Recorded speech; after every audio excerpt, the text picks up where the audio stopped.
Welcome back to another episode of Spotlight on the Arts, the show brought to you by the Chicopee Cultural Council and Chicopee TV. My name is Johnny Miranda, your host for the evening, and today we have a great show. After celebrating Pride Fest, and I want to thank you all for joining us in such event, we've met a wonderful drag performer, and we've brought him here today for your entertainment. Andrew Karan, storyteller and drag performer, has an amazing story to tell. So stay tuned after his performance so that you can learn more about him in a wonderful interview along with Faye Lynn, the theatrical director at the Marigold.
I'm Andrew Curran, and this is a taste of the muses of the Marigold Theater.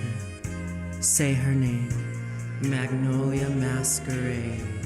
Say her name, Magnolia Masquerade. Say her name. Say my name, say my name. If no one is around you, say baby I love you. If you ain't running game, say my name, say my name. You acting kinda shady, ain't calling me baby. Why the sudden change? Say my name, say my name. If no one is around you, say baby I love you. If you ain't running game, say my name, say my name. You acting kinda shady, ain't calling me baby. Better say my name.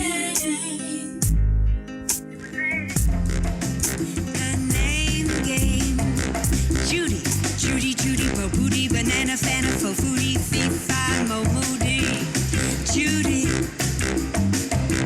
Lana, bo bana, banana, fana, fo fana, fee, fi, mo mana. Lana. Come on, everybody. I say, now let's play a game. I bet you I can make a rhyme out of anybody's name. The first letter of the name, I treat it like it wasn't there. But a B or F or an M will appear. And then I say, and you make me talk, and you make me feel, and you make me show what I'm trying to conceal. But trust in you. Would you let me down? Would you laugh at me if I said I care for you?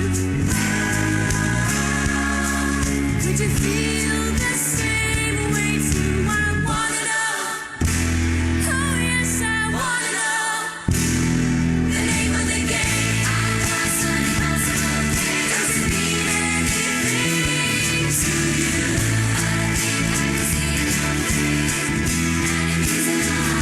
What's the name of the game? Smile and smile. Can you feel it the way I do? I feel it deep in my soul. And it means a lot. What's the name of the game? I got some impossible things. Doesn't mean anything to you. I think I can see it coming. Acting kinda shady. You calling me baby. Better say my name. Magnolia Masquerade. Welcome back to Spotlight on the Arts. This past month, the Chicopee Cultural Council celebrated Chicopee Pride Fest. And we want to take the opportunity to thank you, all of you, for attending and for supporting the event. But one of the performers at the Pride Fest was the one and only Andrew Karan. And we have him here today in our show. So Andrew, thank you for joining us here at Spotlight on the Arts. Thank you so much for having me. How are you? Better now that I'm here. Great. Are you kidding? Tell me, how was your experience celebrating Pride in Chicopee?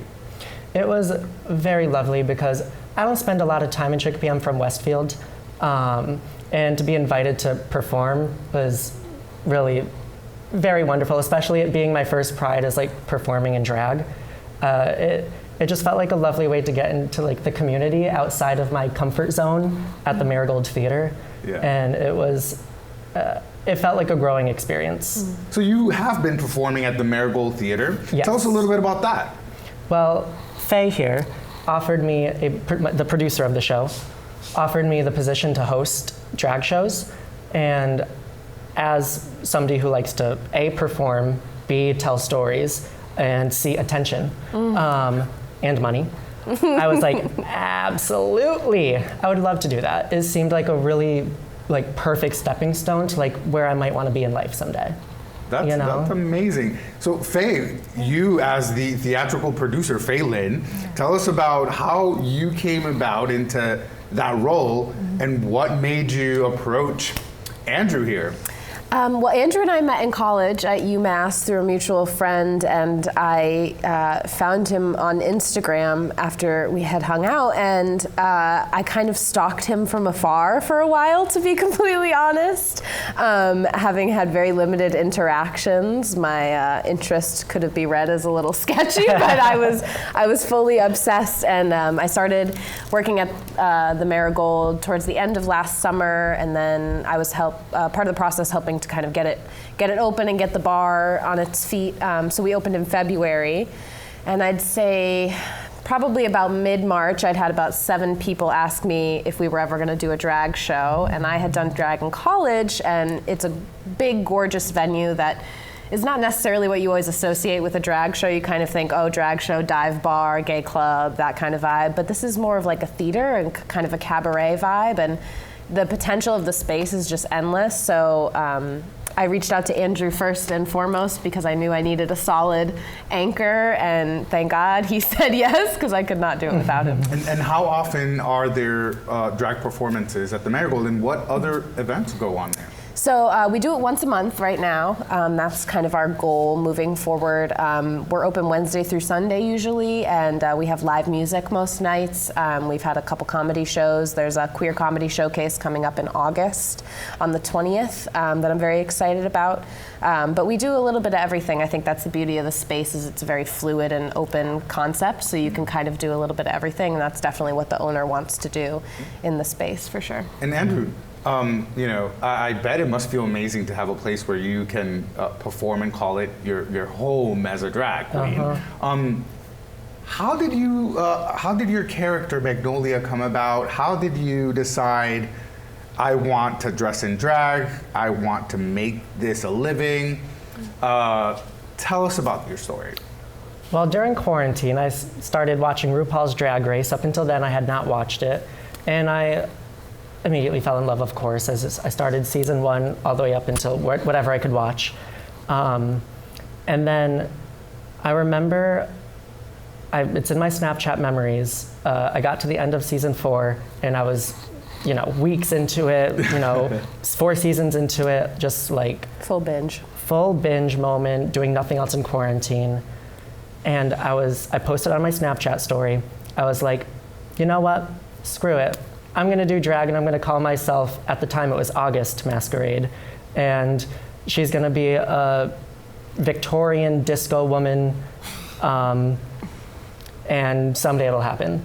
And then I started making videos that Faye was a very big fan of, just as myself as a boy, not even in drag per se, just lip syncing as a boy.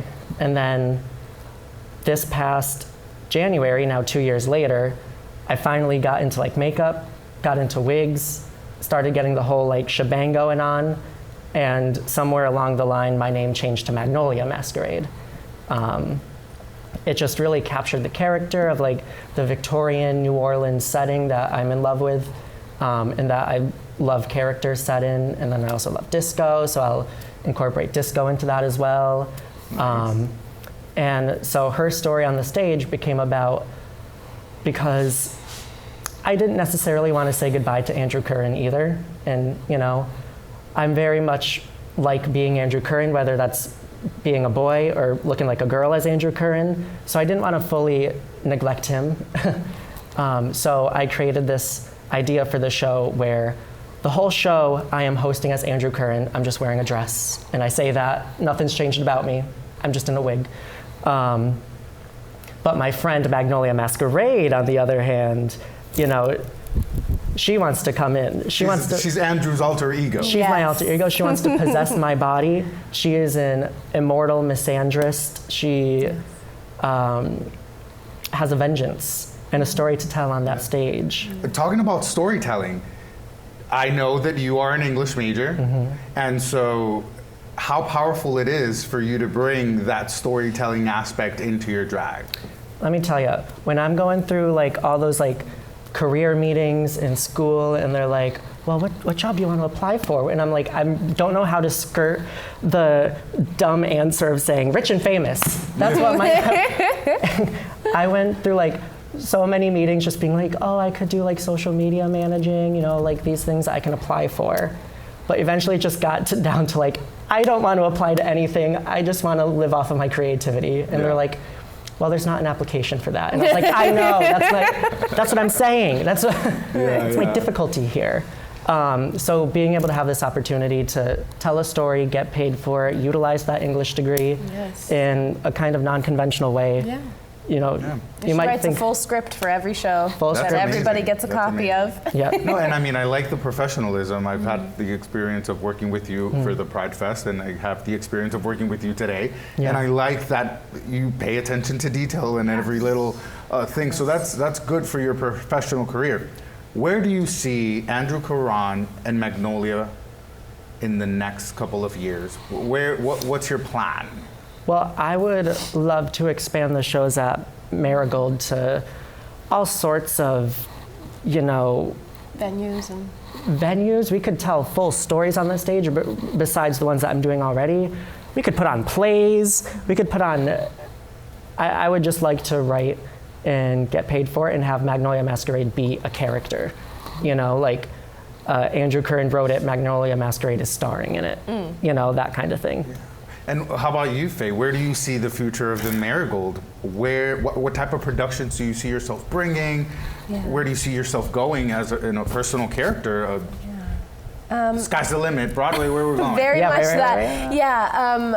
You know, as a theater kid, and I now have my bachelor's in theater and performance. Broadway was a fleeting dream as a child, but I actually have never. Andrew was mentioning earlier that he prefers performing on camera. I far prefer performing live. I think the audience interaction is the best, juiciest part for me. So I would love to do more theatrical stuff that's fully written out at the theater. We're kind of in talks about doing an immersive piece there, which is where you would kind of follow the actors around the space.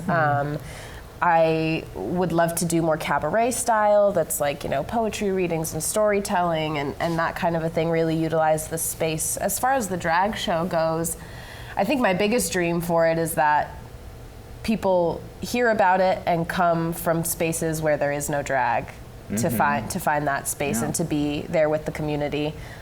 Because even for our liberal area, it's not really a pillar of the community, and until very recently, and the Majestic Saloon has been doing a lot of heavy lifting in that department. So at the Marigold, I would like to kind of continue that legacy of rebuilding the queer community for Western Mass, but also providing a space. It's really important to us that the drag shows are 18 plus because there's not really, I remember when I was growing up in Northampton, I had divas, that was 18 plus, so I could go there and be around other queer people, but that doesn't really exist anymore. So definitely keeping it in the community, but also expanding it to performers and people outside. There aren't many spaces in Western Massachusetts where the LGBTQ community can go and feel safe. Yes. In their hangout, Yeah. and where they can go and conglomerate and talk and Yes. identify with each other and share loud, experiences you and be know? loud with each other. Yeah. There aren't many of those spaces, so I want to thank you for providing that through the Marigold. Fortunately, that is something that is well known, and I think that individuals in the LGBTQ community are realizing we need more of these spaces. So I can see them popping up more now recently, whether it's through a once a month event or a once a week event, which is great because there was nothing before. Yeah. But we certainly still need more. Yeah, always. And I think that when those spaces become available and visible, more people are willing to be themselves Absolutely. and come out. From nowhere, the community You know, appears. They show you know, up, you know? Exactly. Similar to like the Pride Fest, you know, Chicopee is a very Absolutely. conservative city. Yes, I was However, surprised. you do this Pride Fest, packed, Yes. full of people, Yeah. you know? We met someone who it was his first Pride. He had just come out to his mom. Many people Yeah, it were was their first beautiful. Pride. And Yeah. it was what was beautiful is to see families coming together in the event. So Yes. like father and son volunteering, you know, and father supporting a child that just came out of the closet. I had a mother supporting their trans son, another mother supporting their trans female, and it was just amazing to see beautiful, that parents are being so supportive. That didn't happen a few generations back, you know, to see If you that. wanted to go, you had to go by yourself. To see that, Right. and in a city that has been traditionally conservative, like Chicopee, it's amazing. Yeah. And like What do you think of that, of children, and like, you know, when children see drag queens, some people may say you're brainwashing kids. I was raised I on get drag. that. My parents are queer, and so our family vacation every summer was to P-Town. And my cousins and I used to look for, at the time we called them the Barbies. That's what we called the drag queens. So we would hunt the streets of P-Town for the Barbies, and it was like a big deal if we found one that day. So that was always kind of my connotation. It was like they were like this heightened, more accessible kind of performer because they came from our community. You know what I mean? Yeah, Like they were yeah. for us. And that's what feels special about it to me, but I don't know. for you. Yeah. Well, I mean, I think it's great. Had I been around in the gay community earlier on in life, I might have been like light years ahead of where I am now. You know what I mean? And I'd say I'm doing pretty good right now. But I know that there was years in my life where I was like in a shell of like not wanting to be asked if I was gay, not wanting to be the performative self that I am. And I know that set me back. And then the undoing of that takes even longer than it took to build, you know? So had I had the exposure when I was younger, I would have probably been succeeding in different ways than, you know, I am now. As far as for like, you know, like kids at the Pride event, that is so lovely. And especially because it was so accessible to kids. You did the whole, you know, ChibiCon and the whole Steven Universe segment. That's perfect for kids. Yeah. Because and kids stole the show. I mean, whenever They there sure was like did. a dance Baby? competition, Oh, they did. There was this like 1-year-old. that She was diva, she said, "This is incredible. my show." Yes, Yes. that 1-year-old got on stage and Yeah. she said, "I am not leaving the stage." Yeah, you yeah. run me my prize. Yeah. Yes, she was living. Yeah. No, and so many parents feeling thankful and children, youth being thankful for the event happening. Yeah. I think that just confirms why it needs to continue happening. Yeah. Yeah. Yeah. You know? And then- validation, you know? You know, and also for like, you know, parents or adults or whoever that honestly may not even concern if they're like, well, is the drag show even appropriate for that child? I can tell you that that child is seeing worse on the street every day on the news. Yeah. And yeah, you know, there are some drag performers that are much more risque, Yeah. but they're not performing for your kids. But they're there are performing somewhere else. there are shows and there are shows. And there there- are shows Yeah. that are Yeah, able and- for. They're And advertised as every good accessible for drag kids. artist can PG-13 or PG edit their performance. That is a skill that Yeah. every queen I've met has. Yeah, It's an I was admirable thing. Yeah. Just talking to somebody that we're booking for our next show, and she was like, does it have to be PG-13 or it doesn't matter? And I was like, for ours, it doesn't matter because it's 18 plus. Yeah. But But a lot of times they have it ready to go in their arsenal, you know, and yeah. that's like another layer of the inclusivity is that you're showing people that the queer community isn't something to be afraid of. It's not something to be like concerned about people being exposed to. It's an invitation. It's like, come in, be with us, you know, like find a place here and then feel that joy of that performance, you know, like Yeah. it's a beautiful kind of invitation that's Yeah. almost irresistible in a way. You know, how do you look Even- away from all of that? if she shines, she sparkles. Yeah. She, you know, Do like you feel that when you decided that you were getting into drag, did it feel similar to coming out of the closet? Is it like another coming out of the closet for you? so that's an interesting story for me because I never really did. It just was. I was just the gayest little kid you ever met. So it wasn't really something that I fully had to do. You were just born out. I was born out, and I didn't really realize I was gay until I was a freshman in high school. And then by the end of my high school career, my mom asked me, she was like, "Are you gay?" And I was like, "Yeah, I am." But I never like fully like came out, did the, you know, pomp and circumstance. Maybe I should have. And I feel like that's similar from getting into drag as well, where it just seemed like the proper trajectory. It wasn't like I was like holding back the doors and then it was a big kick open. It was more just like a casual walk into it.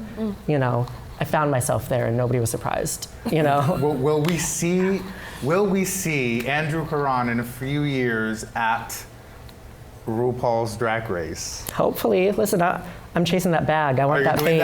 Are you doing those audition tapes? Yes. I was actually planning on doing the next one that comes around. I was like, Nice. I'll do it, whatever. Yeah. I have a career to build. Yeah. I think that even if it's not Drag Race, but I think that it has certainly opened doors for so many other opportunities in the mainstream.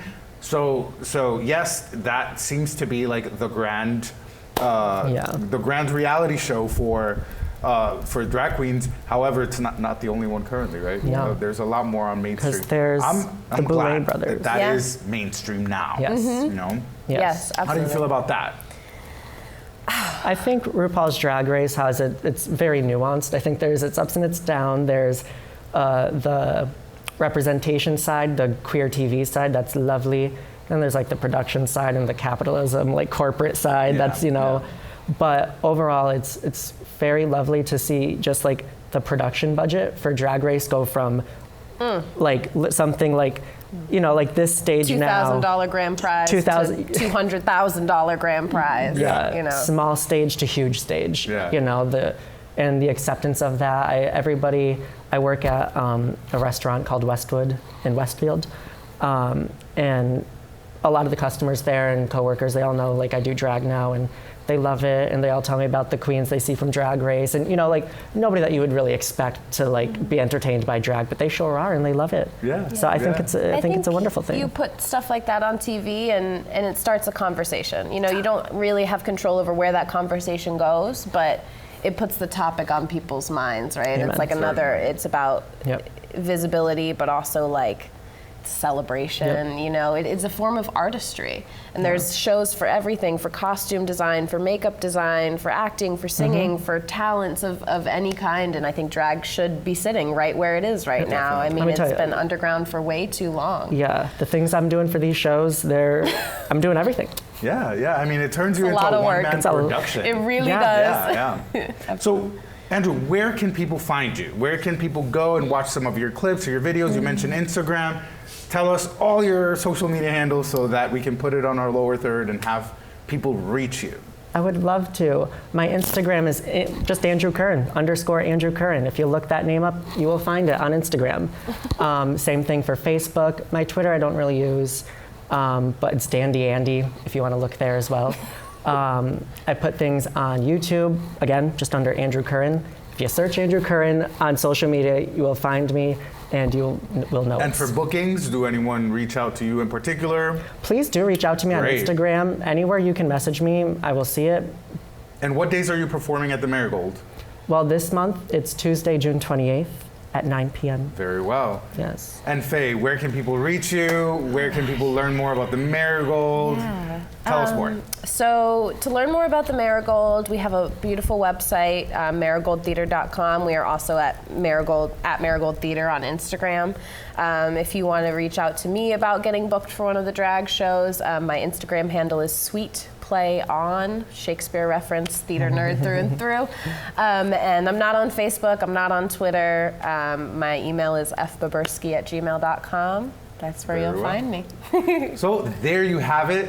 These are amazing individuals, theatrical individuals, an English mayor. We're all artistic in nature and following our passions.